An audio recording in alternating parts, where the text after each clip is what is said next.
Welcome, everybody, to the energy forecast for 2021 and beyond. My name is Jona Bryndis. I am inviting you to go on a future awareness exploration with me of the challenges and opportunities that we are facing this incoming new year, 2021, and beyond into 2023 as part of a 3-year transition, a massive transition, as we will find out, and even beyond that. So let's take a breath from all this overload of 2020, truly a year of disruption for most of us, and look and feel into these new energies that are already coming in.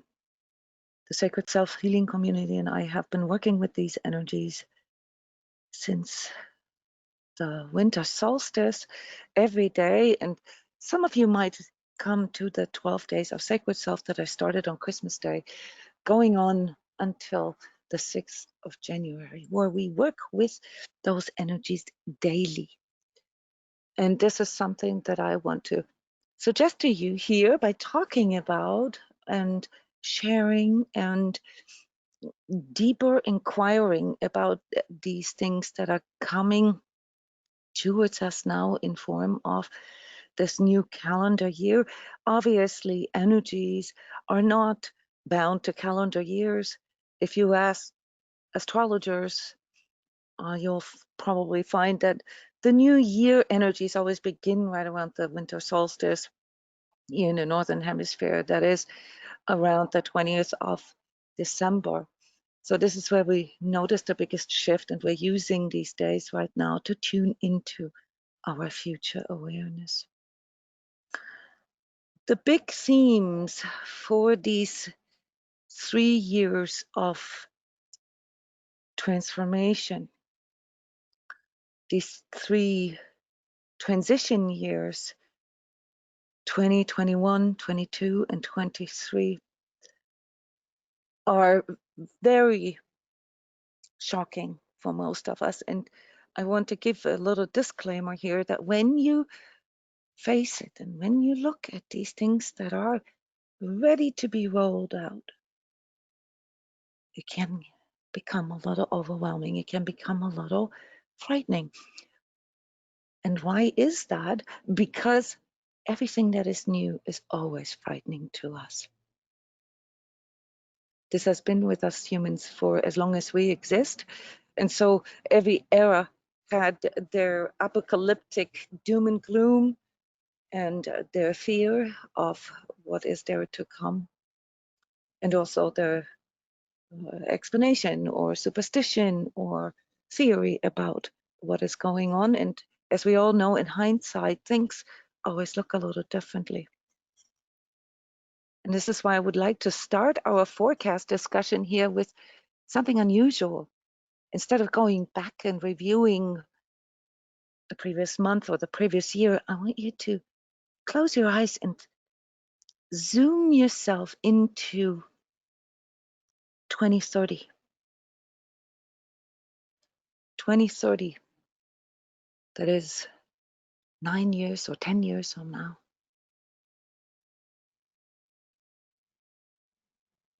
And when you do this, you can look back at this moment in time as past time, really, and you'll notice that you might actually have access to hindsight. This is something that not everybody is familiar with.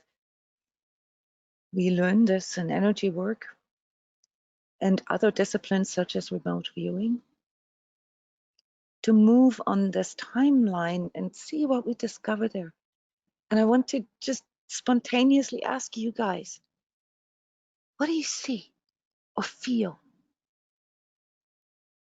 when you zone yourself into 2030? Imagine this is the eve of 2029.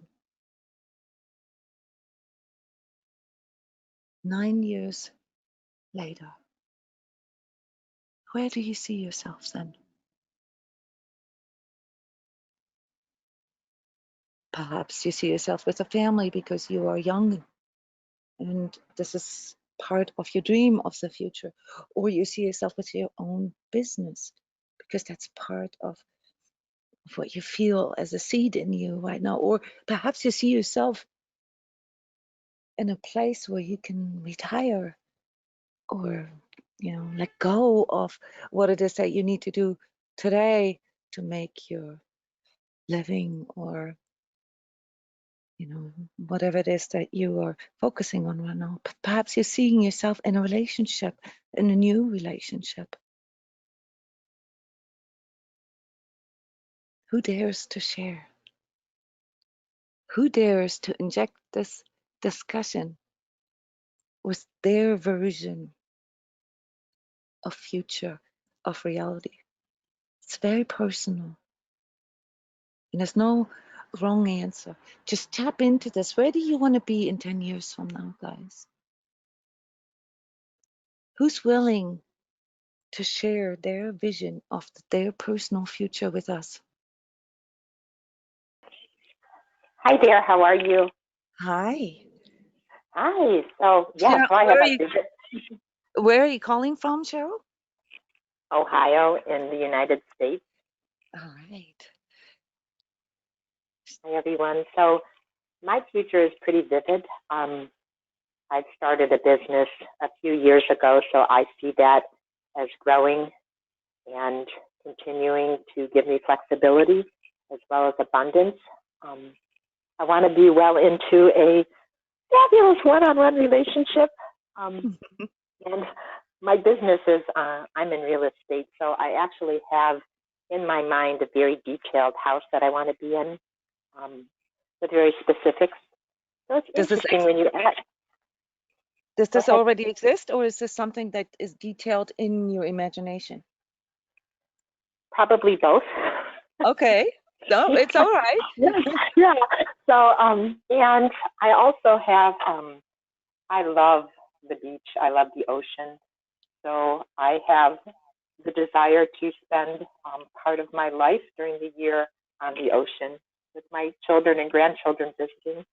So, and I can see it like in an instant, like it's just so much a part of me.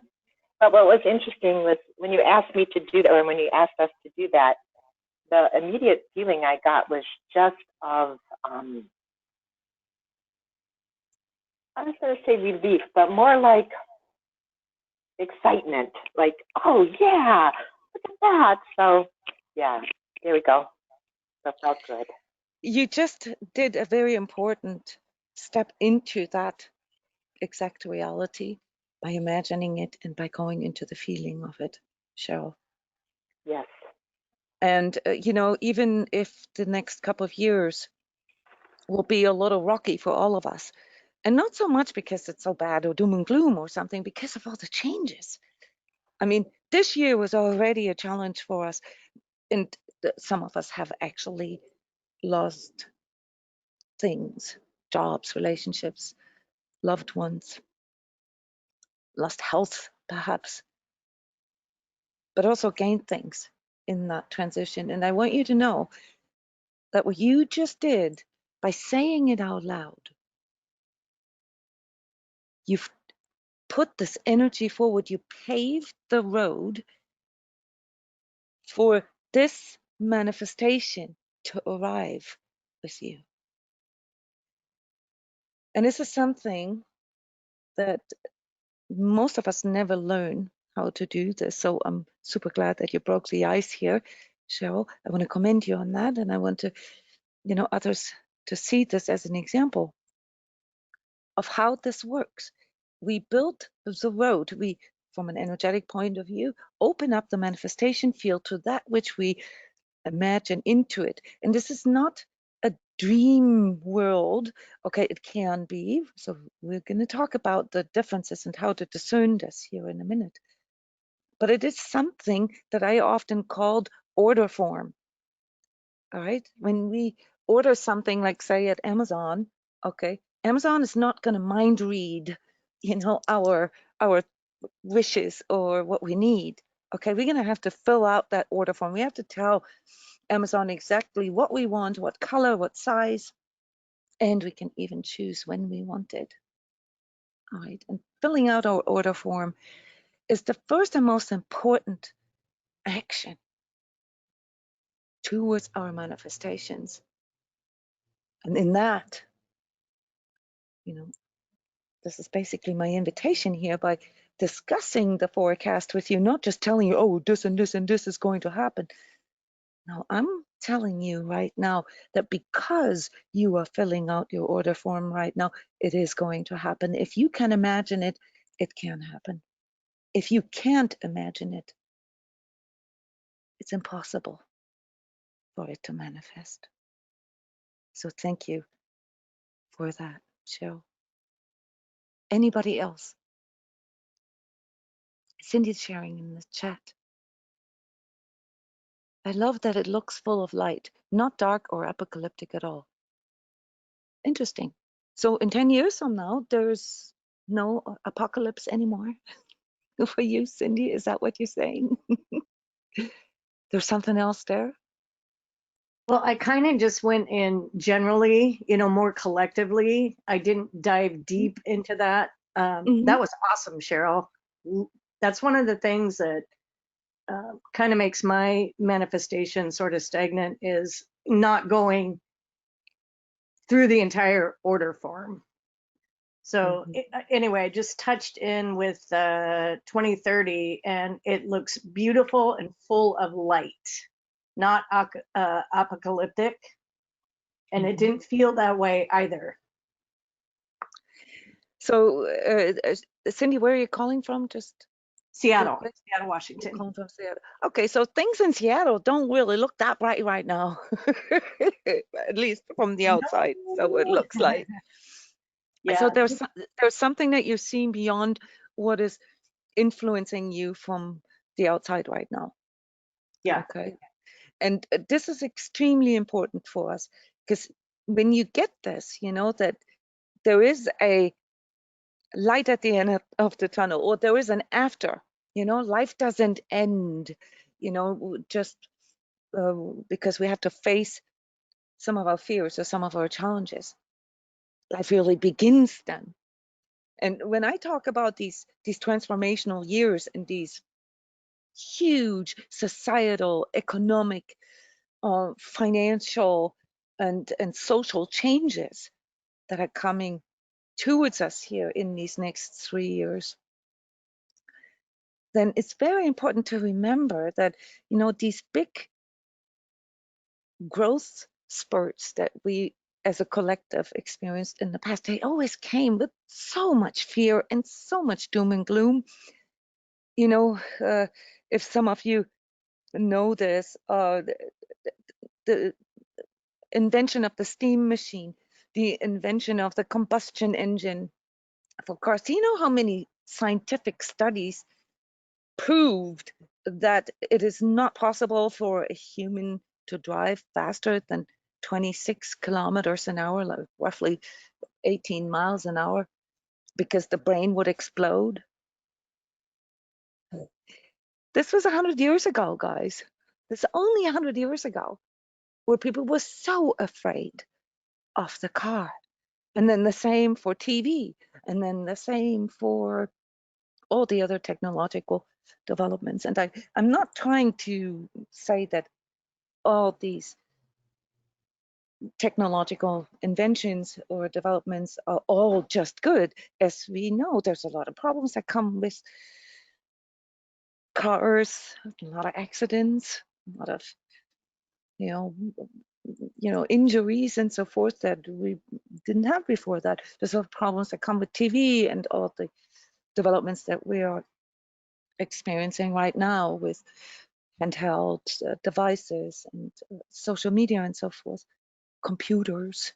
All right, so these are all things that whenever they came into our collective as an innovation, they raised a lot of fear and a lot of resistance in people, because people just simply don't want the new. Why is this? Because it taps into the biggest fear of the ego, namely the unknown. There's something unknown about this. When it's new, it's unknown, and therefore we don't want this. We prefer the old, even if the old is crappy. So comfort zone in that sense, as we have discussed this many times in the Sacred Self-Healing community in this past year, isn't always that comfy, isn't it? And so regardless of whether these things will turn out good or bad for us, there is this inertia in us, there is this resistance in us, and that fills us with fear. And it's very important to see beyond the fear, to see beyond what the ego can see. And that's why this exercise, to look a little farther, look into 10 years from now. So Cindy,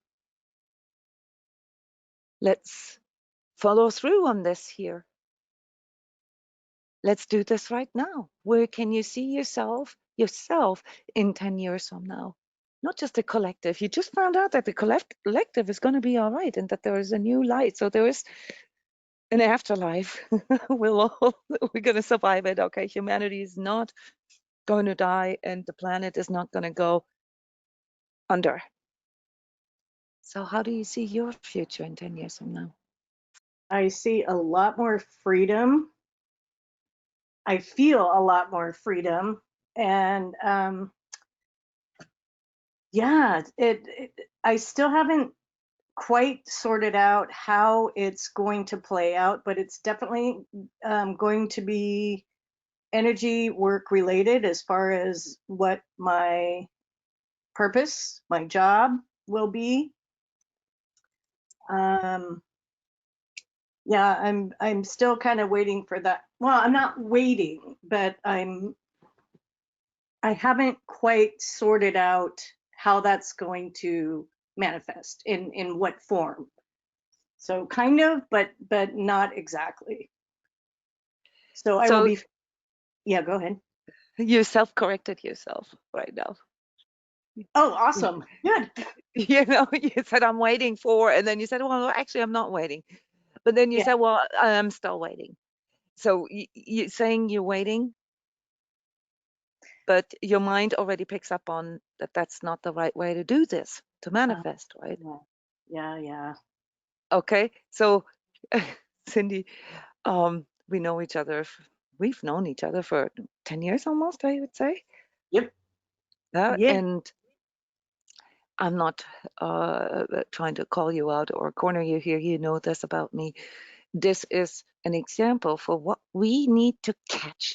We need to catch this, the little lies, okay? The self-deception in how we deal with things and how we manifest. This is a huge, big reminder for all of us. Okay, how we do this. This is how it's happened. Yeah, no, I'm not waiting, but actually I am. Okay, so this is self-correction, okay, to follow through on that. And this is very important for all of us because the biggest challenge for all of us here in this next year, and with it also the 2 years after that, is a direct attack on our perception of sense of self, on our perception of reality, and on our ability to imagine anything beyond, what our ego wants. Our ego wants everything to go back to the old. It wants everything to be quote unquote normal. And that's not going to happen. So we got to open ourselves up for that future and stop seeking it. Got to invite it. Yeah. So this is your task, your personal task here for these last couple of days in 2020 to pave the road to your future so that it can even be delivered. Yeah. And maybe put a house number on your manifestation field so that the universe knows where to bring it. Okay, these are, all these aspects of filling out our order form. And you're not alone, Cindy, so you understand why this is so tricky. Yeah. What's your theory here, since you are an energy worker as well? Well, just what you touched on, of course, the ego doesn't like anything new. But it's interesting also that there's this huge push behind us that we know we can't go back. I know me from an energy worker, even though sometimes I wish I could go back and not know things that I know or feel. There's no way I would go back to that. So it's almost like a propel forward regardless. It just where I'm going to end up, I'm going to have to really hone in on that. Like you said, put the house number on the field there so the universe knows where to find me. That's perfect. Yeah. Because if not, what happens is that you get pulled back. You get pulled back by all the unprocessed stuff from the past. And that includes karma, that includes our fears and all these aspects that come with, you know, avoiding something or hiding or not wanting to face something. So there is this gravity towards the old, but not because it's better. Because if you actually start thinking about it, or it's very easy for our mind to pick up that it wasn't really better, okay? But because if we are passive in this, then it will sort of get stuck in this inertia, in this molasses of the past. So that's why we are held to really make conscious choices, especially when there is a lot of outside influences. Because if we are not conscious about these choices, these orders that we put out into the universe, then we will always feel like life is just happening to us. Who of you, let me ask, who of you, just as a general feeling, if you look back the last 10 years, feels like life was just sort of happening to you? Who of you feels that the past just happened, that you were not in control or not in charge of your, you know, whatever it pertains, your relationships, your money, any of these things? Who of you feels like this just happened? I, on a certain level, can look back and see that, but while we're sitting here with this, what I'm finding is that some of those things that were devastating to me, actually, those overall, like overall in the collective, are all those little, I can just come up with like shackles. That's the only thing that are coming out of my mouth, are getting shook and loose, and these possibilities are becoming easier for people to make part of their daily life, like being able to clearly say, this is what I'm going to do in the future. That exercise I've done before, but I could feel such a big block that it was almost impossible to put it into words, because I got a very light feeling in 2030, but it was like this big block in the way too. Not blocking me, but it was just like, well, there's something there, but it feels light. What's like your hindsight natural telling you? and What's your hindsight telling you today about the last 10 years? oh, to keep broad in perspective, You mean because this in a mental I sense? had no, actually, because in the last, like during the day yesterday, it just clicked in. It was very easy for me to feel gratitude in situations where my brain could never have just tried to talk me into feeling gratitude. You know, criticism just kind of dropped away and gratitude moved in. So like, it was like, okay, this feels more correct. So I guess in hindsight, all I can do is go, okay, trust. Looking back, all I can keep saying is trust and focus, trust and focus. What were some things that you would have done differently with everything that you know today? Oh gosh. Without going into too much detail, but I mean, just in general, approaching Yeah. things. Yeah, gosh, just I'm going way, all of a sudden I'm flipping way back to being like 16 years old. I don't know. Um, I don't know. I guess I've made all the mistakes I made because I was blind to stuff along the way. I wouldn't have gotten And it's married. possible. Yeah, it's possible that it leads you all the way back, to your childhood or to your early, conscious adult years. That's very possible. What is it that you have learned now? How have you emerged out of your past that Oh just my came gosh, flat I over love you? myself so much more. Okay. Even with everything that's going on, that solidity within any moment, with any possibility. Like I can, I have to say, I can feel a broader possibility and have it be reality. But at the same time, also, and I would wish that the whole world had this discernment before stepping into all those possibilities. Like, oh, we can travel 55,000 miles an hour, but does that mean that we need to, does that progression, or can we just Yeah. stop and go, okay, we don't need to do that? And that personally, I think I can tap into myself. So I guess what I hope for the collective is less than the diving into more and more stuff, and it's more of a discernment again of being able to look at something broader and feel the possibility of what's the most balanced. Yeah, so the collective always works even more inert. The collective itself has an ego as well that is even slower than the process of our individual sort of ego development or the maturing process. But what is it that you wish for yourself now that you've become aware of the lesson of the past moving forward? Oh yeah, this what Cheryl did was fantastic. There were like diamonds sparkling around her being able to speak so clearly. I was like, oh yeah, I want a house too. Okay, write that down. First thing on your order form. Okay, and feel In a into house, it. and I don't want to worry. I don't want worry. I want the Yeah. house, and I could feel a clear relationship.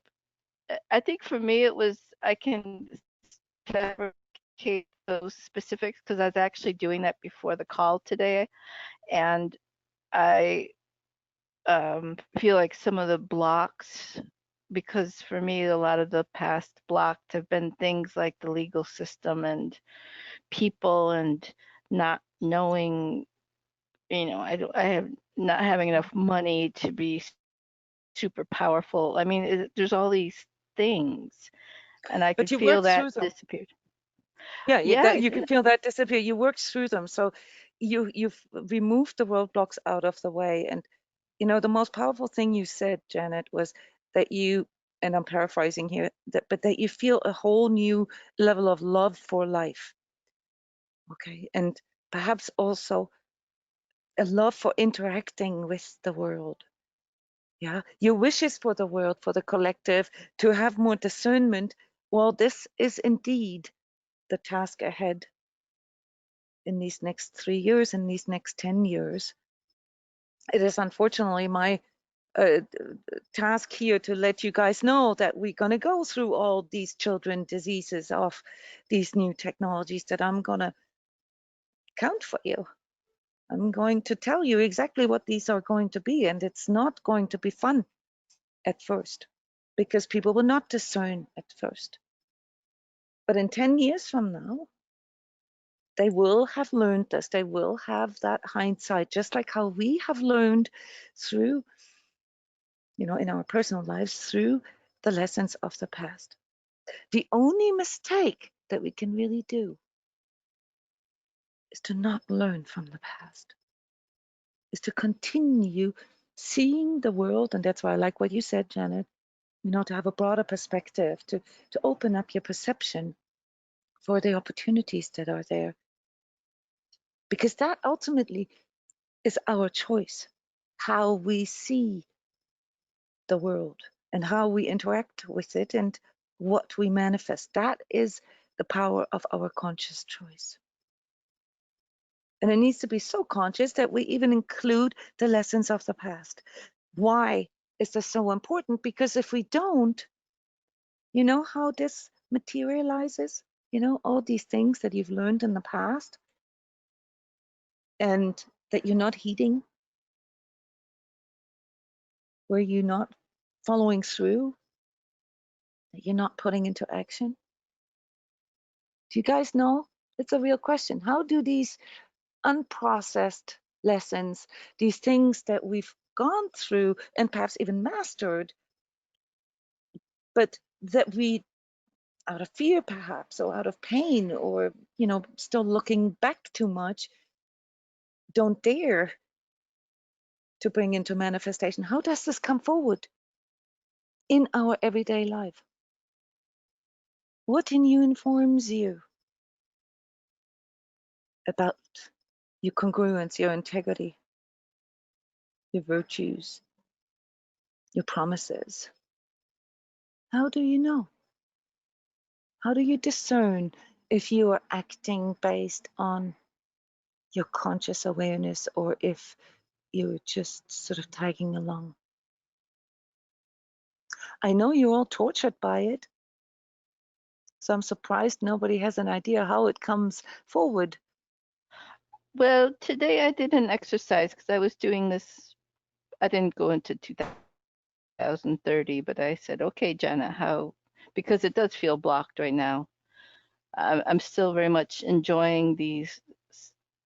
Suddenly, again, I was like, okay, I'll follow along because Jona's doing this, but into these each day, like having its whole different energy. So like your computer getting overloaded, shooting way out into 2030 was, let's make it through this next year and, you know, the rest of this week. But when you say this, what I found when I was making some choices, not very big, but like, oh, this creative thing I started doing, did I like, should I keep doing it in this one place? And I wrote down 3 different ways, and I noticed other ones felt more expansive than what I'm doing right now. And so just being open to that kind of, I guess the word that I'm, you know, to fill in the answers, what feels more expansive, So you actually but felt grounded. into it. You actually wrote down Yes. different options Yeah, and yeah. felt into it. Nice. So you took the time to actually feel into your options and discern them. Very Yeah. nice. That's how you can feel if something is congruent. And how do you feel if something is not congruent? How it's, you know, Oh, maybe cringy. like even right now, I feel a little bit stuck. I was flowing along financially, and it's still fine. But like I said, all of a sudden it feels a bit stuffy, blocked. Whether it's for me or for the collective, I don't know. But it's like this stuffy, blocked thing, and I get like a tightness in the back of my neck when it's feeling more constricted. And then the The other tightness. things Okay, start to feel. do you hear anything in your head? Sometimes, but today I was more noticing because you had brought up our critical voice daily, and Mhm. it wasn't very critical, but I was kind of a little bit more focused on that voice, and it was But very that's hot the and one. sunny. It was very hot in where we are in Ecuador today, so it was very like intense. Now it's raining, and it was boiling hot earlier, so it's been a little bit physically a test. But this is what I mean, okay? So the critical inner voice or the negative inner self-talk, that is not just, you know, some conceptual collective energy or remnants of your inner child. It is also, it's part of it. The part in you that knows where you're lying to yourself or knows where you're avoiding or knows where you're not following through or where you broke a promise. So I want you guys to all know exactly how to discern, you know, the perception that something is light, that something is positive for you, and something is not. The ability to discern. And for that, you have to face that voice. You have to listen to that voice. And we've done this many times here at transCODES workshops, where we write those statements down, that negative inner self-talk, and investigate it. Do an honest self-inquiry with it. And I'm not addressing this to you personally, Janet. This is for all of us. We cannot just, dream our future into reality through, let's say, of fake positivity or cheerleader phrases. Okay, because there's this other part in us that knows exactly where we're standing and what we've learned in the past and what we've, done or not done, or what needs to be done and what we're not doing, what we're procrastinating. Do you guys all know what I'm referring to? This is what you're going to have to be really firm on. You're going to have to inoculate yourself against This I noticed, Jona, was all very the other true. stuff. Like if you know you're supposed to be eating better, just keep eating better, because otherwise there's like nothing is going to is you can make excuses, or somebody there's 1,000 things you might be able to come up with, but that are all just gonna fall away, and just doing what you're supposed to be doing, and it's okay. And that's what's keeping you awake at night. That's what gives you the insomnia. That's what overloads your nervous system. That's what creates the fatigue. That's what creates the energy drainage. The end of the day, you not having the energy to follow through, and you say, oh, I can't follow through because I don't have any energy. And I'm telling you guys, no, it's the other way around. You don't have any energy because you're not following through. And that's what you need to become aware of, because the outer influences here, this war of perception that I've mentioned a few times already, is going to be massive in these next 3 years. You're going to have to recognize that if you're not awake, it's going to sweep you away. And we all get swept away from things, but from time to time. That's okay. We just need to know the tools that we have within ourselves already to liberate ourselves from it again. All right. And one of the most important tool is the ability to discern truth.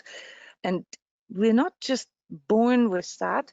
So we have the technology, quote unquote, in us, but it needs to be trained.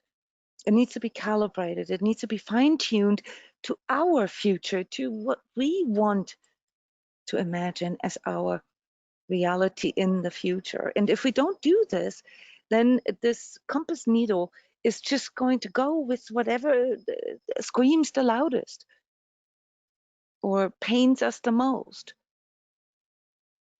The reason why I'm stressing this out so much is because the energies of 2021 come in with a massive mind control aspect.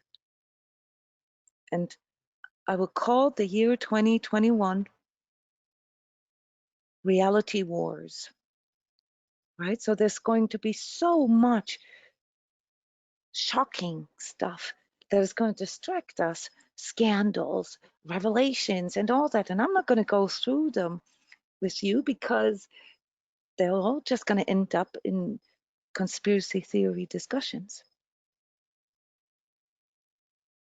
It doesn't really matter what comes in from the outside.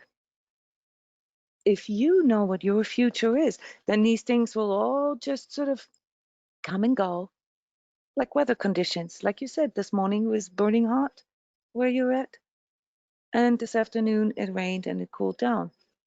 These things are going to happen over and over again.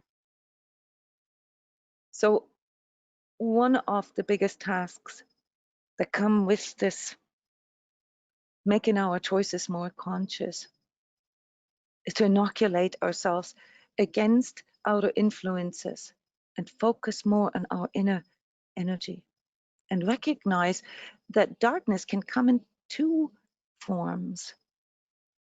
One is the one where we lose ourselves We get lost in ourselves, in our egotism, in our self-gain, in our greed, in me, me, me. It's all about me. And the other comes in where we lose ourselves in the world, where we lose ourselves in others, maybe in our relationship, or by trying to save the world, or by creating some kind of alternate reality in our fantasy. Those are both darknesses that can hijack our perception, and with that also our energy. We all know here in this community what the connection between perception and our own outlook of life and ourselves, how that works together. Our energetic state is determined by by the way we perceive things, and the way we perceive things is determined by our energetic state.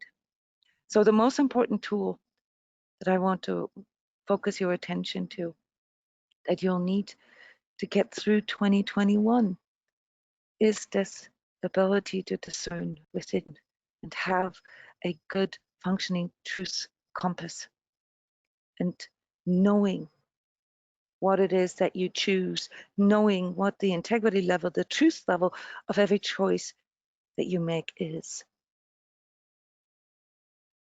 Self-deception is the biggest con job of our ego.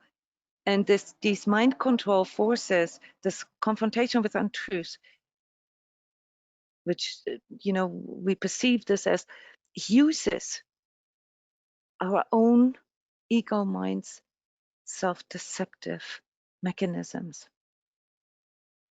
So this is the most important message for 2021.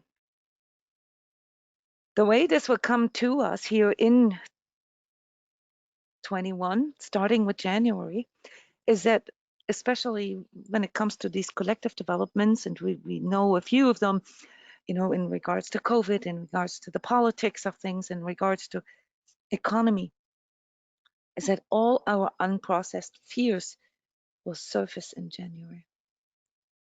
Maybe in form of our shadow self, the stuff that we cannot love about ourselves, that we've been buried, that we don't want to face.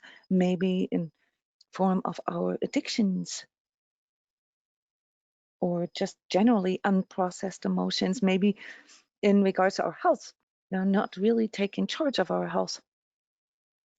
It will come forward in that way, and the self-deception will link in right there, where we have these unprocessed fears or these unprocessed negative sentiments towards ourselves. So a big part of January energies is, and this will be needed for the rest of the year, is to really go into the integration of our insights. This cannot just be a conceptual or theoretical thing.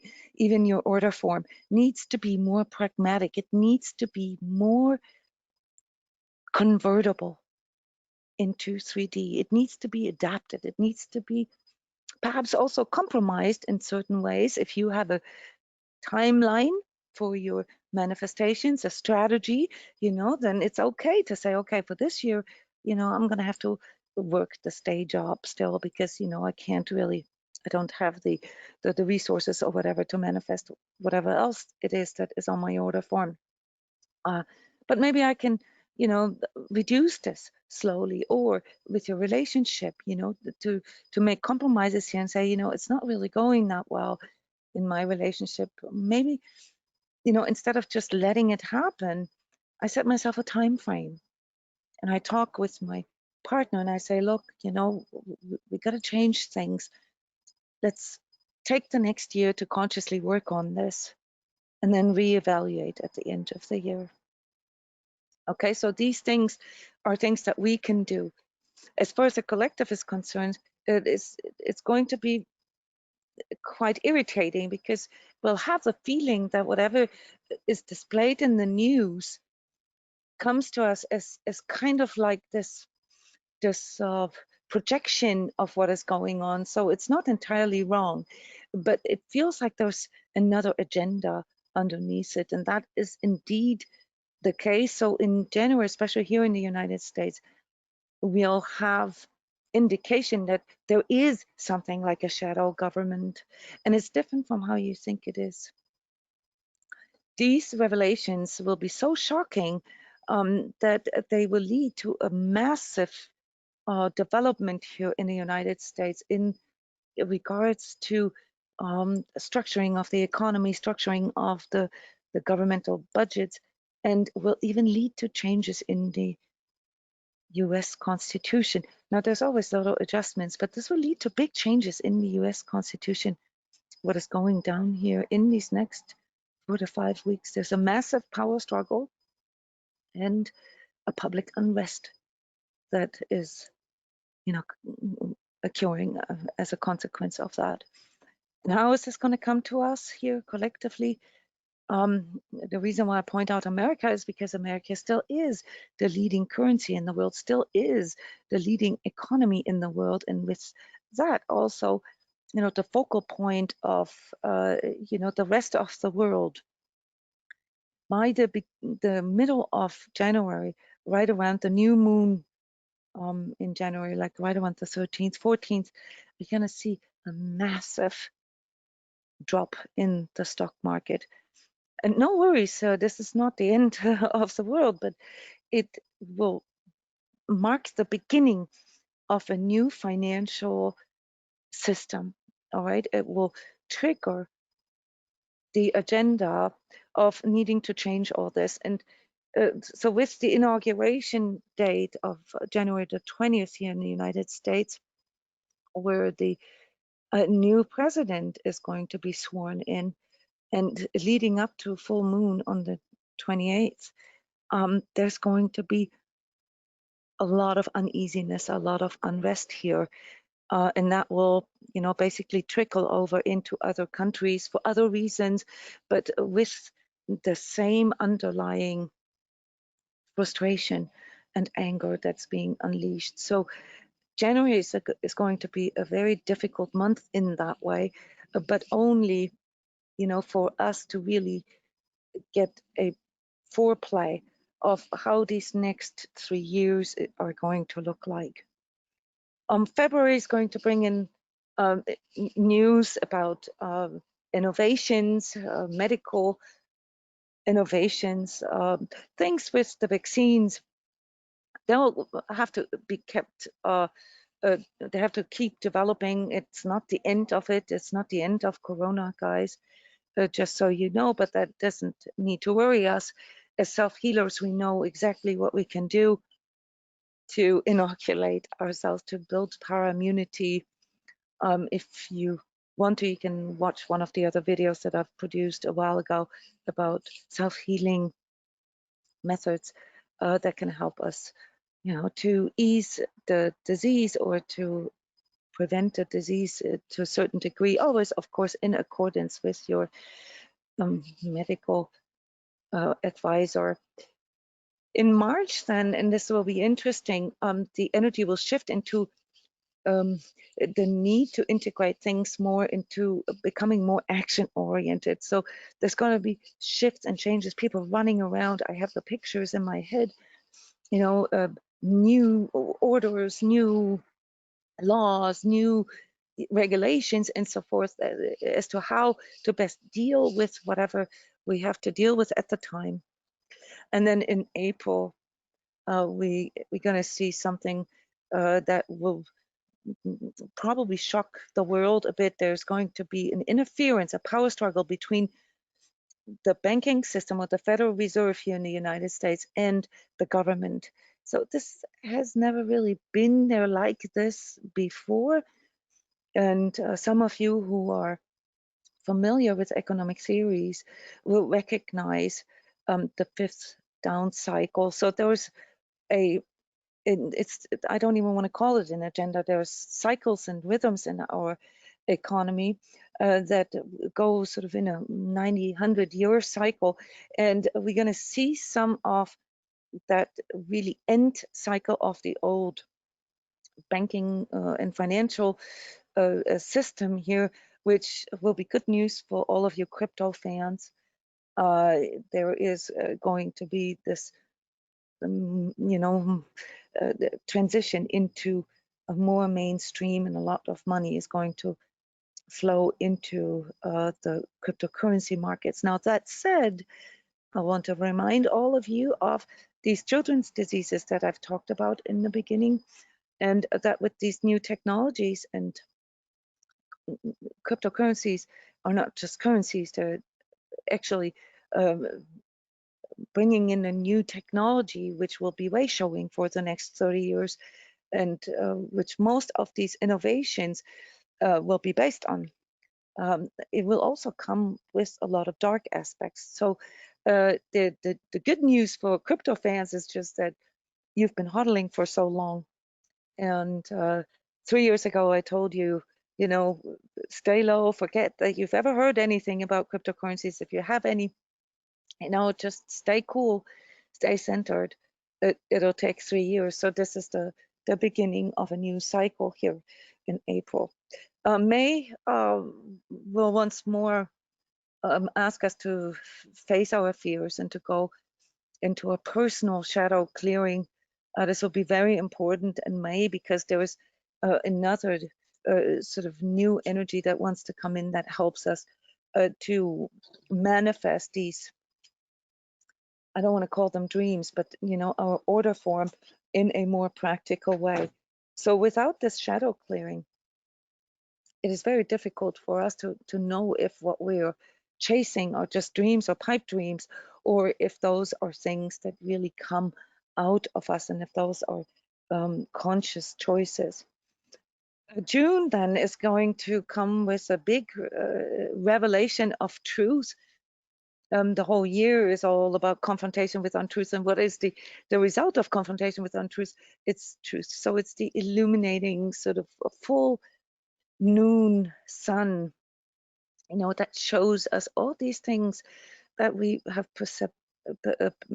perhaps suspected, all right, where things aren't really the way they were portrayed. And so June is tricky again in that way. July will then follow up with some planetary changes and some planetary shocks. Not just a combination of heat wave and fires and earthquakes, but also, things that will show us that we are part of a much larger continuum, that show us the planetary and cosmic connection that we have. And you can interpret this the way you want. I'm not going to make predictions about aliens and so forth, but there'll be a shock there in that way, that we'll discover perhaps life on other planets, or simply, some evidence that we're not alone in this universe. September then brings in something like a humanitarian crisis.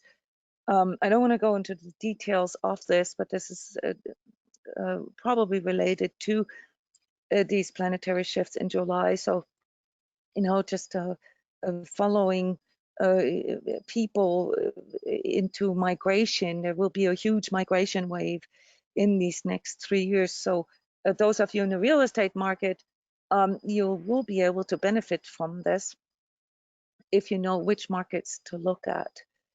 All right, so yes, in September, there's a lot of movement, people moving away, moving to new places and so forth, and recognizing that certain areas of the planet require more assistance. So it will also bring out this humanitarian and collaborative spirit in us, which is actually, then something that we will continue to experience. There'll be individuals, organizations, or super rich individuals who'll step forward and who will move into those more altruistic type of organizations, which will be a big part here of our discernment that I will go into here in a few seconds, how we can find out if something is actually, a true charity, or if it's just something with an hidden agenda. In October, then, this, what I've called is ready to roll out, will come into fruition. So there's an economic restructuring and financial reset negotiation going on in October that will announce some of these sort of redistribution ideas, and many, especially here in America, are afraid of a sort of a new upswing of socialism. For that, I just want to say right now that socialism is not the same as communism, so don't mistake these two. It's fear-based, you know, to throw these into one pot.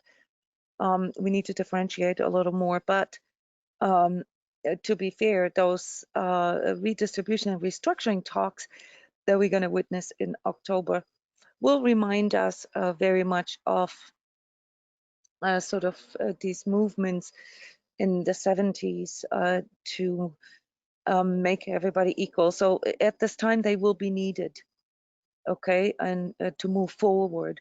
I just want to inform you that you need to keep an open mind. November will then bring in some whole different sort of notion to this, namely the rise of cults, the rise of organizations that are very strongly fueled by idealisms and isms. This will be a big issue here in the next 2-3 years. Okay, so this may sound a little, you know, funny right now, but do not underestimate this, especially in regards to the rise of spirituality.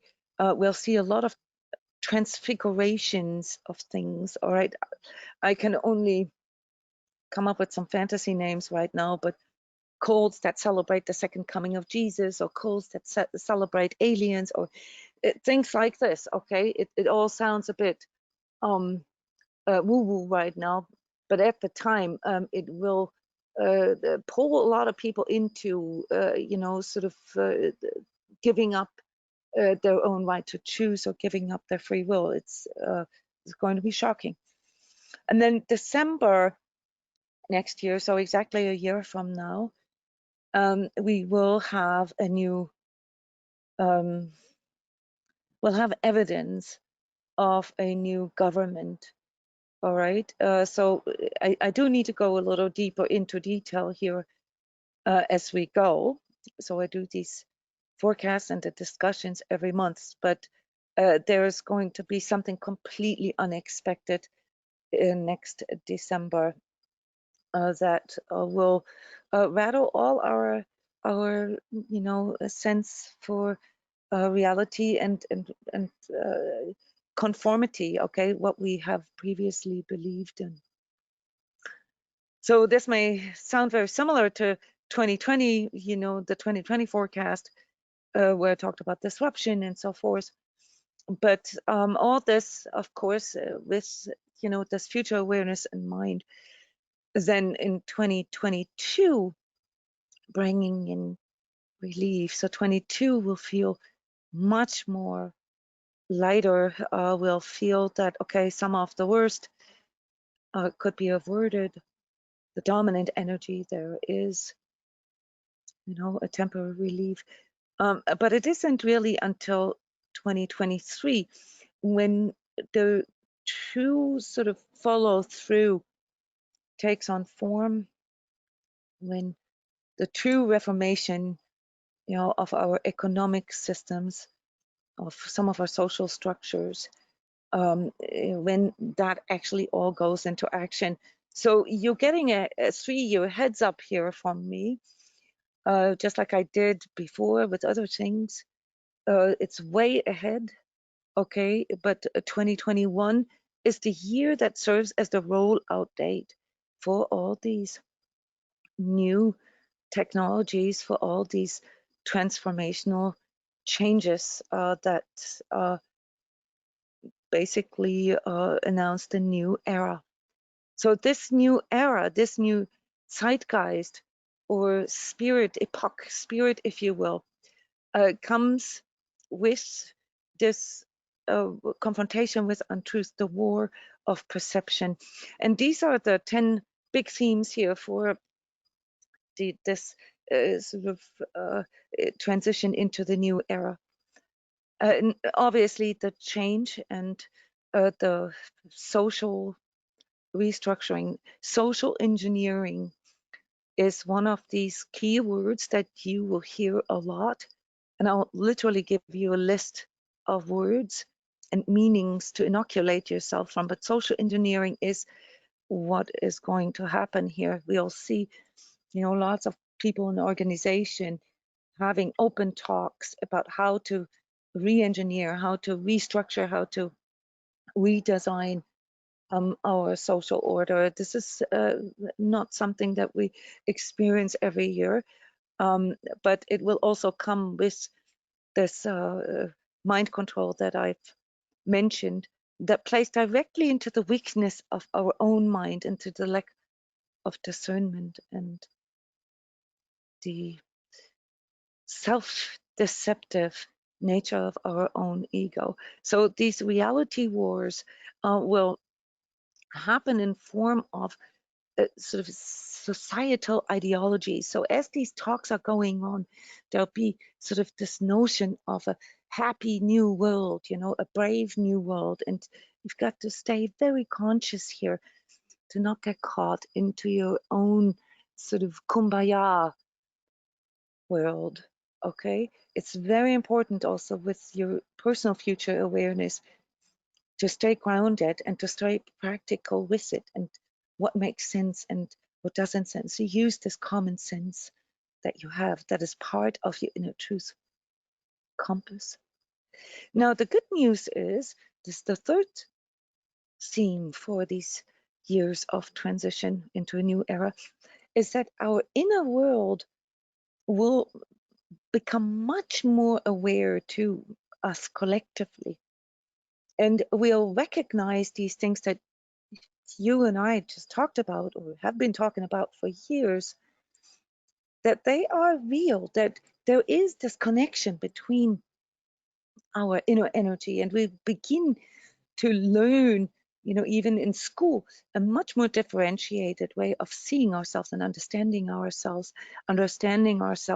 as an energetic being, and seeing ourselves on these different levels, learning to discern between the physical, the emotional, the mental, the spiritual, the social, the etheric, and the energetic. So these will all be big part of this positive development, that this confrontation with untruths and shocking revelations leads people to remember the inner powers, and how their inner powers, the power of truth, the power of love, the power of true freedom, the power of speech, of free speech, and all these other powers of conscious choice and so forth, how they can make a difference. So this is the beautiful thing about all this confrontation with untruth. I want you to remember this when you find yourself in the midst, in the thick of it. Emotionally, theme number 4 for these next 3 years is for us to really go into the lead with how we want things, how we want to feel things. And this will also play out collectively. You'll see leadership issues in form of power struggles, new world organizations on one hand, while we'll experience sort of tribalism and a splitting up from the bigger organization. So we will see both. We see this bifurcation, and we have to be in the lead all the way to taking karma into our own hands. That's why it's so important to listen to our true self, and to not ignore the critical inner voice, but to work with it, to really work with these karmic lessons. They're there for a reason, guys. Theme number 5 is this inoculation, the need for us to become more aware of our inner center and the power in our present moment awareness and our heart awareness.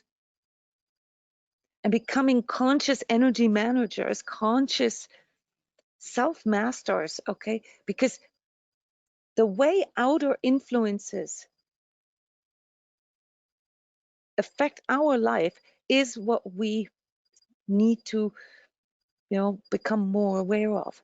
We need to become aware of the fact that whenever we allow outer influences to, let's say, change our mood or to change our attitude, to let us become negative, that's why all this apocalyptic talk and doom and gloom talk, guys, is really dark, because all it does is that drives people into more fear and more powerlessness and more anger.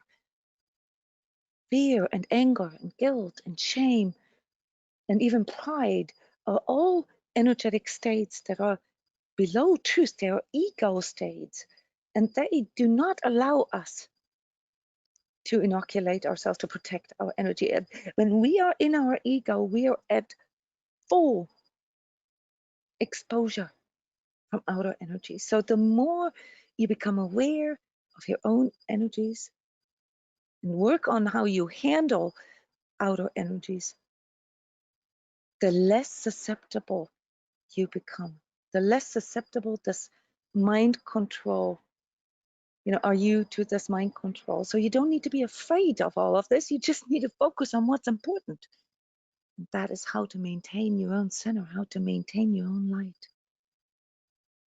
Through your heart awareness, through your mindfulness, through active energy work and energy awareness.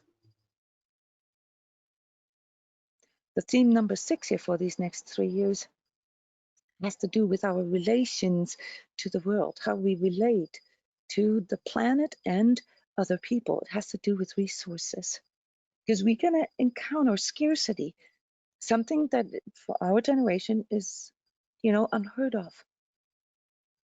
And it will ask us, and we'll gladly do this if we feel the truth of that and the integrity of that in us, to voluntarily share some of our resources.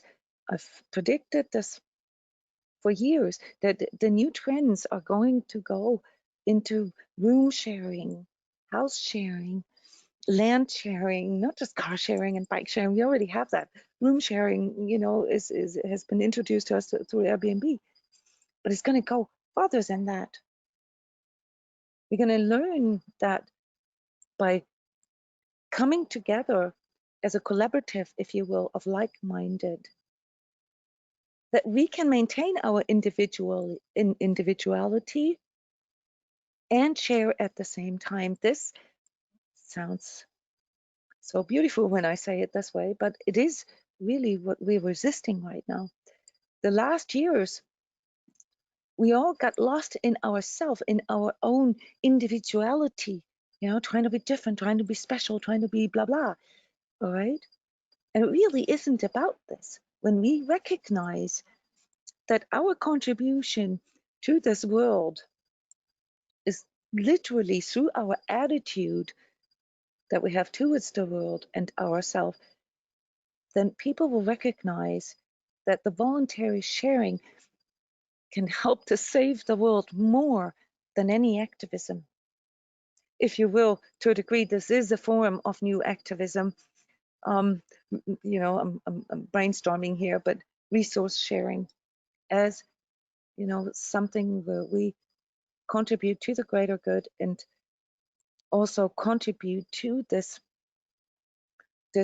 transformation here to become the road to a higher vibratory solution, to higher vibratory existence, to a better way of living.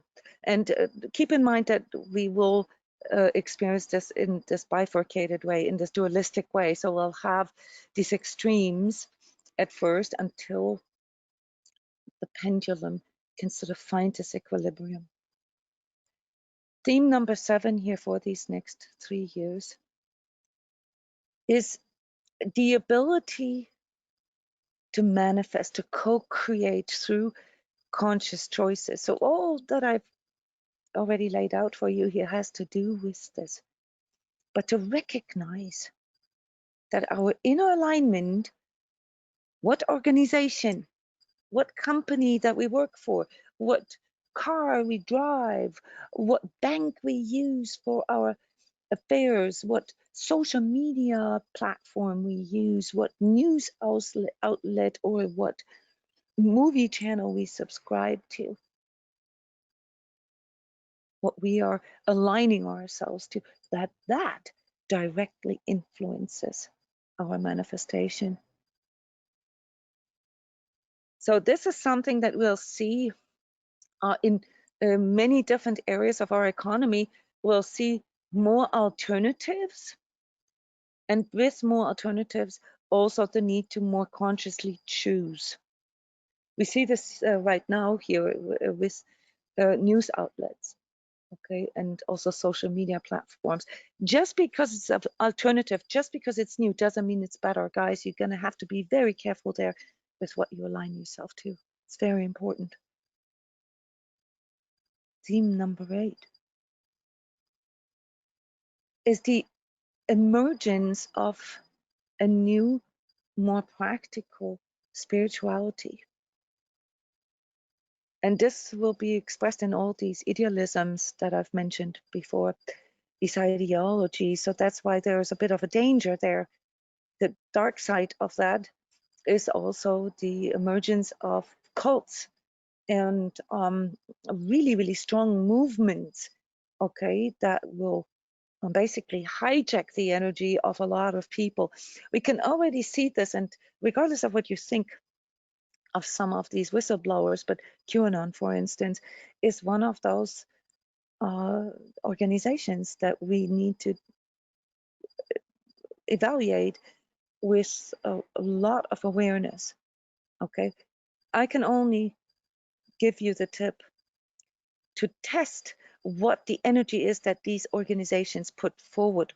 What does this feel like? Kind of like lay it out in front of you, lay the options out in front of you, and feel into it. What does it make you feel?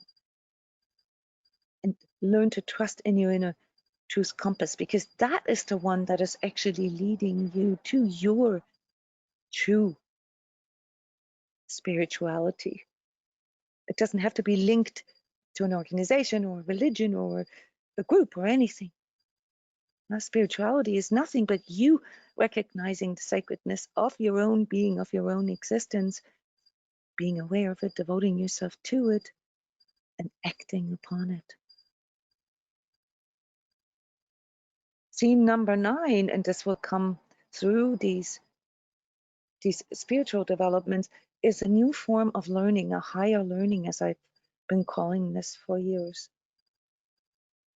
These spiritual ideologies, some of which will offer systematic ways to experience higher power within yourself, just like how I do this. You know, this is my order form, okay, that I can produce something like a curriculum, you know, to systematically experience spirituality from within, and not just to adopt spiritual theories or teachings unquestioned. So higher learning will allow us to pierce through blind faith and blind trust, and allow us to literally learn discernment of truth. This is going to be a huge subject. You're going to see courses and schools pop up everywhere. Energy this, energy that, in all disciplines. We're going to see this, and this good news for many of you, because you've been sort of struggling on this upway battle to be accepted as an energy healer or someone who, quote unquote, believes in energies. This is not going to be a matter of belief anymore. We're going to have a lot of research showing the power of inner alignment, of energy healing, distance healing, of clearing, of, you know, consciously choosing and mastering your own energy. So this will be a new way of learning, where we allow subjectivity back into the experience of reality. I'm very excited about this. And then last but not least, the theme number 10 for these next 3 years is integrity testing. This pragmatism that I mentioned before, where things have to, match up. They have to, really work, okay? Where this common sense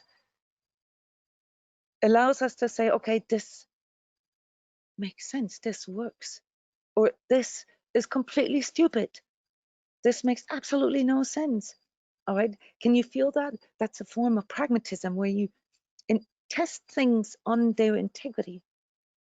All right, where you say, okay, it's cool to have an iPhone or any kind of iPhone, any kind of phone, to have that convenience that comes with it, but of course there's also a lot of temptation with it, to go into this ADHD version of experiencing reality, jumping back and forth between, looking at your phone and looking at the person that you're connecting with.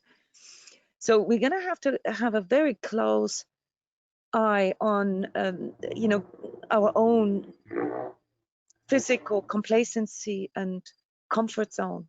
But there's also going to be really, really cool things, like just as an inspiration here. For some of you that might not be applicable, but there was a whole new generation of biofeedback devices. I'm a big fan of the Aura ring, spelled O-U-R-A. They do not have an affiliate program, unfortunately, because so many people already bought it based on my recommendation. That you wear as a ring, and it takes your vitals, it measures your heart coherence, it measures the depth of your sleep and the regeneration that you've experienced during your sleep, and your readiness and latency and so forth. So it gives you suggestions of when it's best to eat, when it's best to exercise and sleep. This can all help us.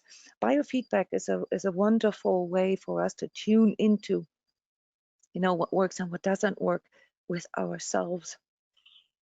So all that said, these 10 themes here for the next 3 years as part of this big transition, okay, will feel a bit like a marathon of patience for us, okay? So don't expect all this to happen overnight. There is no such thing as a brave new world.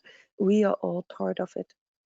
But there are some buzzwords here that have to do with trends in the future, especially technology. So not all of you are,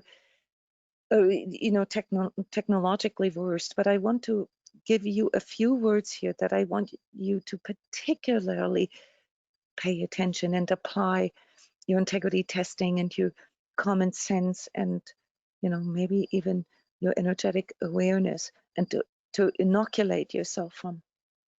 So one word I've already given to you is social engineering. But social engineering comes with massive, influences and restructuring in different areas of our life. So that's a very broad term. Okay, so some of these aspects that come in here with the agenda of social engineering, guys, are obviously the things that I've already mentioned. The technologies that have to do with our financial system. We're going to adopt a whole new bookkeeping system, and all this will come in through blockchain, the technology underneath cryptocurrencies. And what this can lead to in its, sort of undifferentiated or non-integrous expression, in its lower expression, is that we might see new kinds of wars. We're going to see corporate nations and corporate nation wars, something that we cannot even imagine right now. Okay, take one big company such as Google or Facebook and imagine what they can do with this new technology. They can create their own nation, their own passport, their own currency that exceeds the power of national GDPs all over the world. Okay, and we're going to see this. We're going to see nation made from corporations. And also, of course, the anti-movements to that, namely antitrust, as part of this restructuring and redistribution of wealth and resources. So we have to pay a lot of attention to that. Not everything blockchain is good, all right? The next word that I want you to inoculate yourself from is the word inclusion. Inclusion is one of those words that sounds really, really good. They will use this in conjunction with integrity, and of course, diversity is a subgroup of that, and it will be misused. Okay, so first and we've already experienced this, we'll be told that remote work is so much better for us, and corporations will dive straight into this here in 21. Anywhere operations is another of these buzzwords, guys. Then we're going to see, a lot of, corporations no more needing to pay for commercial real estate and so forth. So we're going to have a lot of other problems that come through that. So I want you to understand this is huge. The word inclusion will make you, or will tell you, that it's so much better for you if you can be part of these anywhere operations and work from home.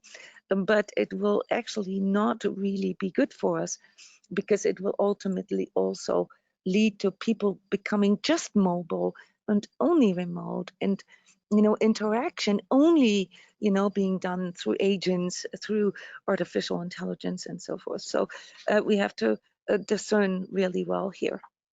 Then the next word that you need to inoculate yourself from, I've already mentioned it, diversity. And it will come with other words such as composability. Okay, all these words, they will sound really cool, because they will give you this feeling that, finally, all the social injustice will be taken care of, and we're all equal and all. But the downside, the lower expression of that, is the equal making. And this is something that we cannot see right now, but this will then later be used for some of these socialism movements. Okay, so keep a very close attention. Keep very close attention to these things. They're not all good just because they use words that are good. Sustainability is another one of these words. Obviously, we're all being pulled into the fear of the survival of our planet and the resources and fossil fuels and carbon footprint and global warming and climate change and so forth. And it will do something to us. Yes, it will bring new technologies forward that will show us that, through, some minor changes, we can really reduce some of the carbon footprint. And this will also bring in new movements such as essentialism, where people will want to go back to, like, chop wood and carry water. But the main thing is here that you're going to have to understand that this is a word that's going to be used for agenda. So sustainability will ultimately lead to something completely different in social engineering, and that is, determining where people are allowed to live, determining what people are allowed to use through outer control. So please be wary of these words. And I'm talking, like, not just the next 3 years, I'm talking the next 20 years of transformation that our societies will experience here. Then, of course, in regards to this sustainability and planetary fears and so forth, a whole new level of environmentalism, and that's very beautiful, but not all that is green is actually for the planet, guys. So what they're going to sell us for that is, that it's much better to use, drones and robots and so forth for things, because, they use up less of this or less of that. Okay, so always keep an eye out on these things that come with it, not just the words. The same, obviously, to this whole movement of deglobalization that we are now experiencing, triggered through COVID.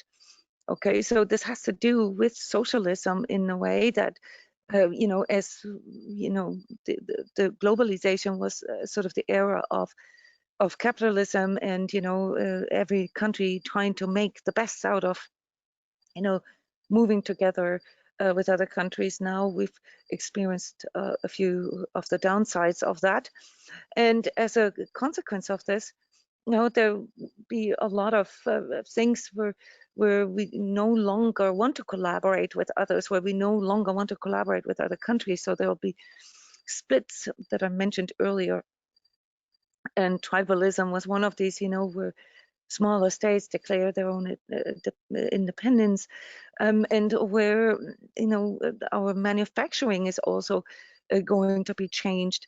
It's going to be used, the word deglobalization is going to be used to sell this hyper automation to us, and robotics and transhumanism. We're already seeing this in some of the hospitals here in the United States, guys, where they have a very strong hotspots of corona, where there's no actual nurses anymore, or they are still there, but where they have robot nurses that take care of some of the basic needs.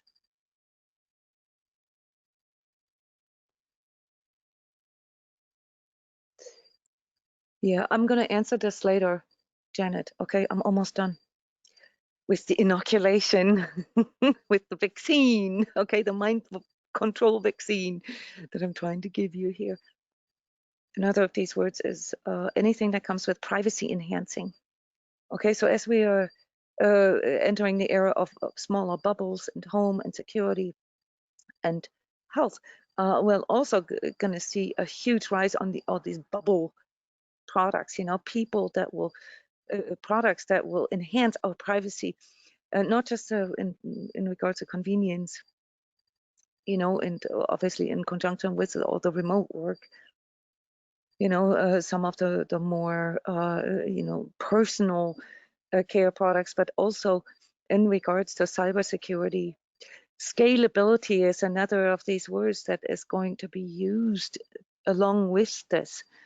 And what they are going to sell to us in that way, and this will not be obvious if you don't pay attention, are some of these things, such as contact tracing, facial recognition, and even more concerning, if you're asking me, is a tendency or an emergence of a new research area, and that is called IOB, the Internet of Behavior. So how they're going to sell this to us is as the total experience, augmented reality, virtual reality. But what they're really doing with this, in conjunction with contact tracing and facial recognition, is behavior recognition. Is already in action in some of our grocery stores and traffic and so forth, where we are being constantly observed by computers, if you will, by software, and where we're producing data for this artificial intelligence that then predicts our behaviors and adjusts, everything from consumer goods to how we work, how we sleep, and more, how we do relationships and so forth, for us. Okay, so on one hand, right, I talked about the cool stuff with these biofeedback devices that can help us to connect better with our own body, maybe with our own behaviors and so forth, but they can also produce data for this kind of research and this kind of technology that we need to be very aware of. All right, then as a result of this, and these are sort of the last two words here, digital sovereignty is a big buzzword in the future, and the technology is there, guys. This, my background is IT, my original background, IT and chemistry. and it's already there. Okay, so we're going to have to recognize that data is the most important resource in this new era, in this era of the second industrial revolution. And so the sovereignty of our data, which is already something that I have been warning you guys about for the last 10 years, will be very important to us, but there'll be a lot of misuse of that as well. So some of the things, how you can imagine this in the future is that, you know, instead of donating blood, for instance, you know, you can give your data to Microsoft or Google or Facebook and get $20 a month for that, or something like that, okay, where you get paid for giving your data, because that's going to be the most important resource of the future. And the last one is another buzzword here in technology called distributed clouds. Distributed clouds function as technological platforms for us to basically leave our data there, because, you know, like my computer, it's becoming too much data for us to carry around with us, right? So there's going to be a lot of products that promise to us, if you know, load your data here in this distributed cloud, you know, you can determine your privacy settings and so forth. You guys get the gist, right? We've had this with Facebook already. But in reality, you know, those are all hubs and platforms that can also be misused, where our data can be misused. So I want you guys to be very, very aware of all of this, and I'm going to inform you as we go what these counter mechanisms are. So here I just wanted to inoculate you. Next, we're going to talk about, or next, you know, as these years go by, we're going to talk about the antidotes. All right, just like how I have been doing this in the past for you, helping you to come up with self-healing strategies and things that are applicable, that include all layers of your being, you know, the physical, your physical health, your physical well-being, emotional health, your mental health, spiritual health, and energetic health, and also your social health with that.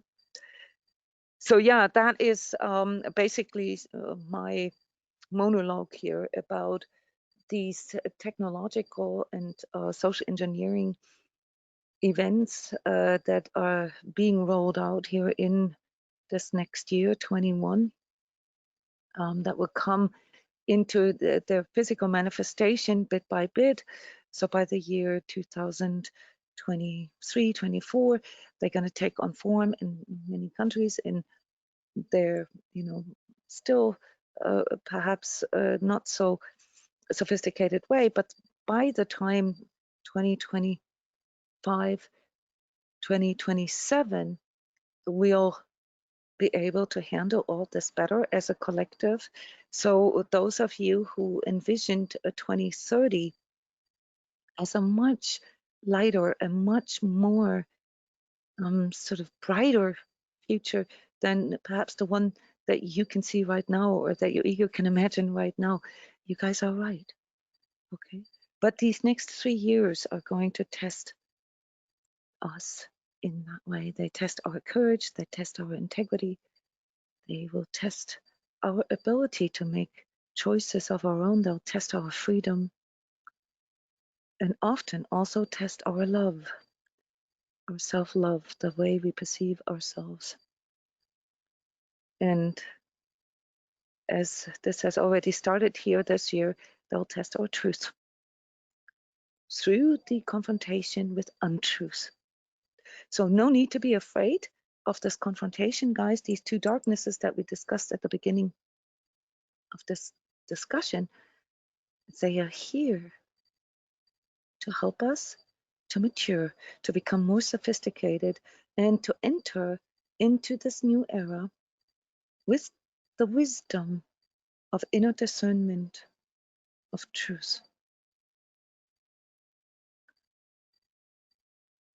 Yes, there's a few questions here.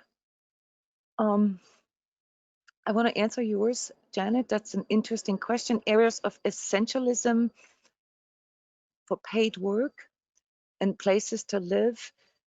Yes, so I'm not going to give you a prediction of geographical locations simply because part of this taking our karma into our own hands and making conscious choices has to do with recognizing that the energy around us is something that we can determine, and we can create these energetic bubbles anywhere.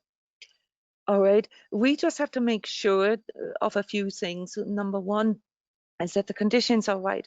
So many of you will feel the impulse to move from where you live right now simply because these climate changes are going to be permanent, but it's not going to be what you think it is. Not when I say permanent, permanent for the next 10 years or so, maybe for the next 30 years. But yes, we have a climate change, and yes, it looks like global warming, but no, what I see is that we're actually heading into colder climate. Okay, so the big migration wave that I'm seeing, and this will be, right around the 2023, some of this already next year, but next year out of the need for the humanitarian need, and maybe some areas will become inhabitable, and this will start, or this will continue throughout the years, but there will be a migration towards warmer climate zones. Okay, so that is something that has to do with the condition, because when it's very cold, not only does it require a lot more energy to maintain, the right conditions for ourselves and say our food, plant-based food, and even livestock and so forth, to thrive. So I'm seeing that. So there'll be a tendency towards warmer climate. Somebody's asking about pole shift. I have been seeing a pole shift for a long time. The poles are always shifting. Okay, but more massively, and this can change the geography of these locations. Okay, so this is something we'll have to observe, because these things will come as a shock to us. All right, so some of the climate zones that are, say, subtropical right now, they might end up, become a mild climate zones, and some of the colder climate zones right now, they might become milder as well, whereas some who were mild before might become colder. So there's many different options that I cannot foresee, but I can foresee that there's going to be a big change in that, and that's why it's impossible to make predictions in regards to locations. The payment for those things, so yes, there's an overall tendency towards socialism, towards universal income, and that will come out of a necessity, guys. So no reason to be afraid. Okay, it's not the end of capitalism. We're going to have to find a way to integrate all of this. Okay, but it's already clear that welfare and so forth, that actually promotes passivity, and that there's no incentive for people to actually work and better themselves. So you can call this agenda, but there'll also be a clear movement towards collaboratives, as I called it earlier, where maybe different organizations, non-profit and profit, begin to work together and create a way of distributing payment in a different way. This is something that I actually have in my own mind here for the transition that transCODES is going through here in 2021, namely the forming of a non-profit that will allow sort of a new platform for people to form these collaboratives and also offer ways to pay people in that way. So there's a lot to come here from me on that end, just so you know. So I can envision these things because they're actually part of my order form. Yeah. Any other questions, guys, in regards to some of these things that I've mentioned, or maybe some of the things that I haven't mentioned? Food scarcities. Okay, this is a huge one, guys. And we'll see massive developments here. You can already see them right now, tendency to go into, well, what they call sustainable, lab-based meat. Okay, so the replacement of meat from livestock through a lab meat, okay, and eggs as well.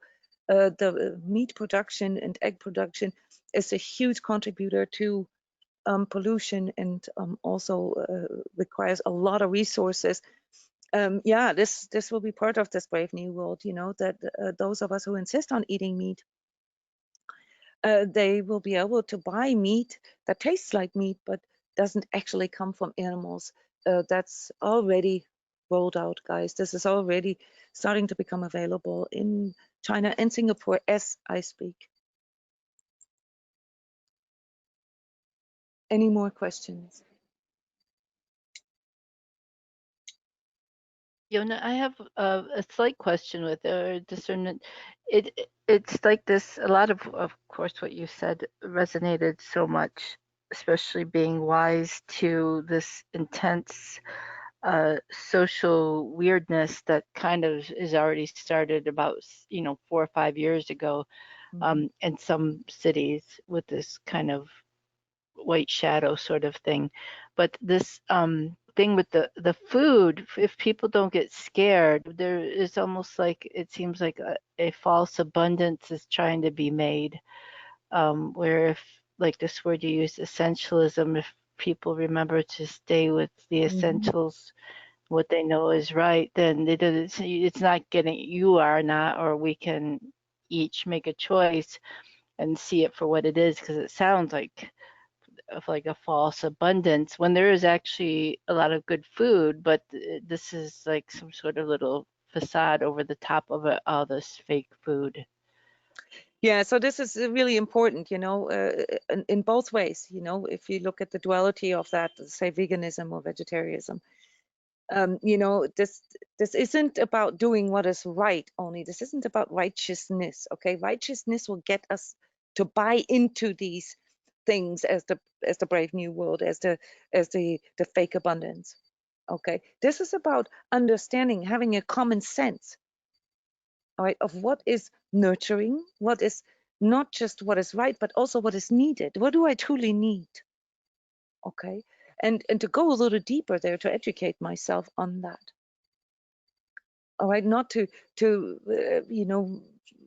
make these life choices because they were more spiritual or more this, more righteous, or white shadow you call this, or more social or whatever, but to make them from a perspective here in conjunction with essentialism of what is really essential, what really matters, what I truly need.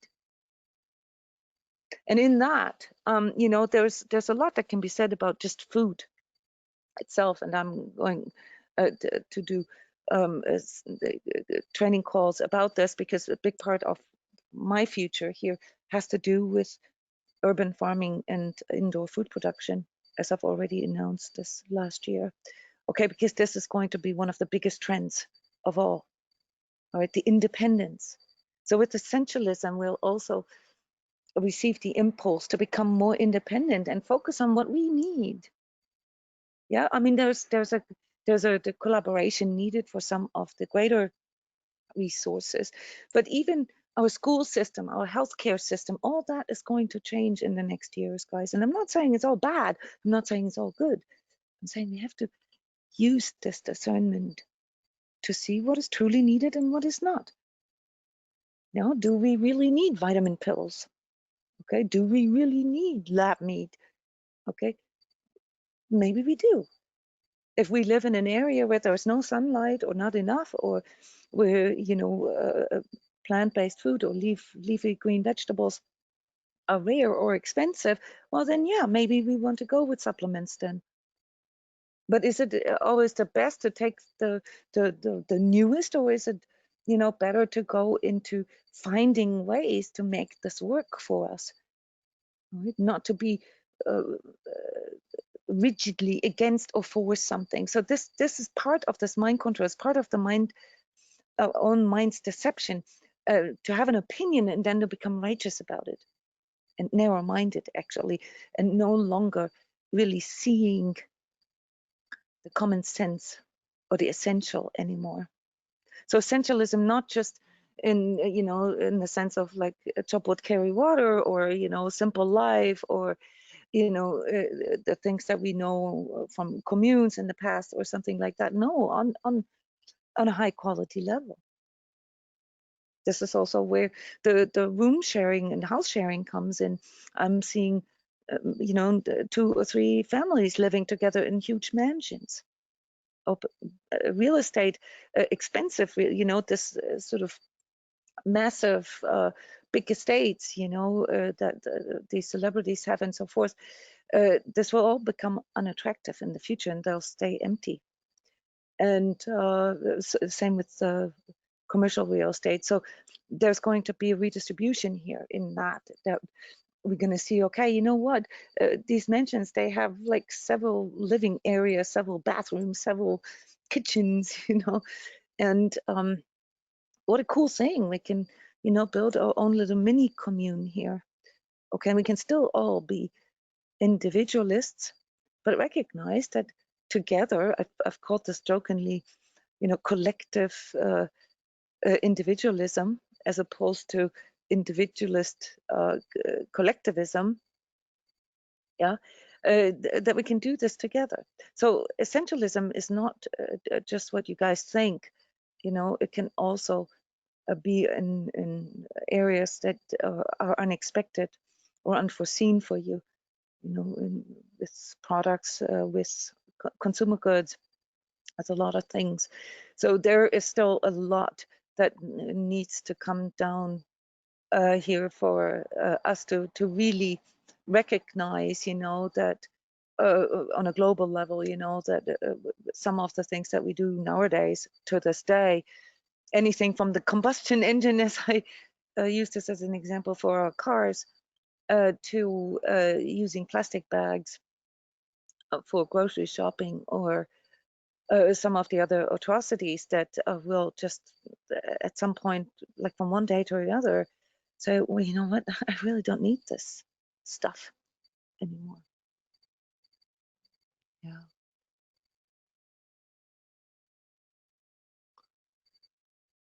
Any more questions?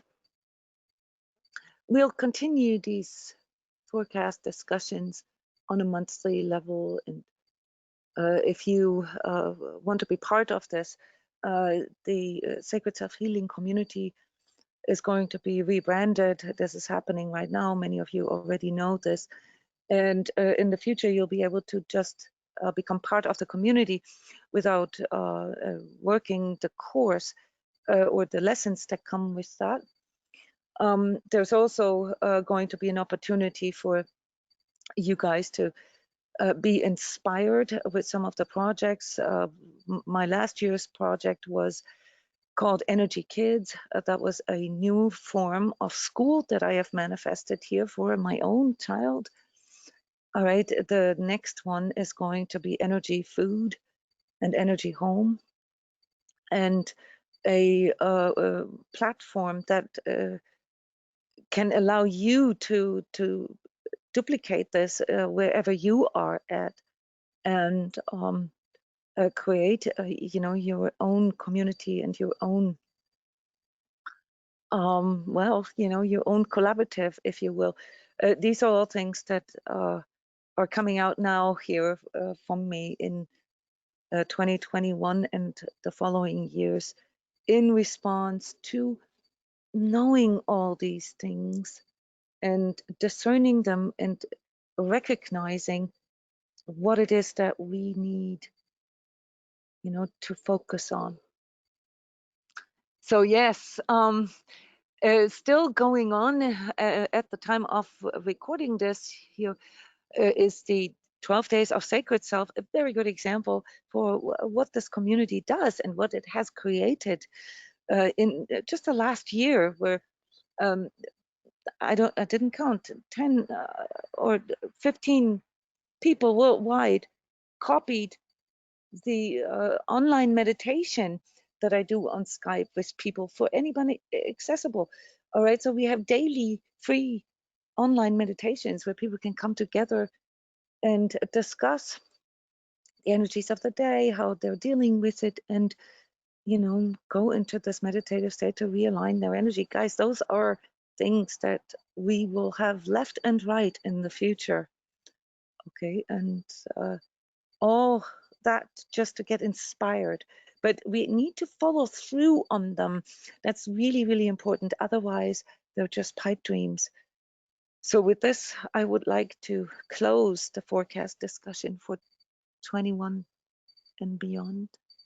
I hope that this was enlightening or that you've learned something. You can disagree with me, and I'll create a forum thread. You can also comment there. Obviously, you can comment on YouTube as well as on Facebook, because I'm going to publish this there. Please let me know if you have questions, if you would like to discuss your personal energy management or take advantage of some of these end of the year specials that I still have out there till the 31st. So for another 2 days, some of them are heavily discounted, that allow you to gradually grow into this. And with a combination of energy work and energy coaching, work these things out together with me and fantastic trans coaches here at transCODES.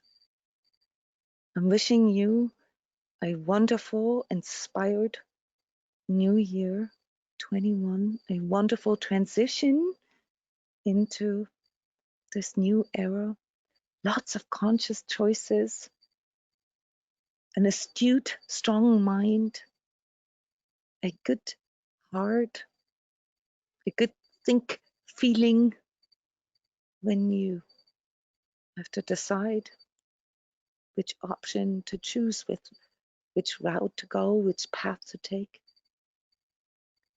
and lots of love and health and truth for your life. Bye-bye.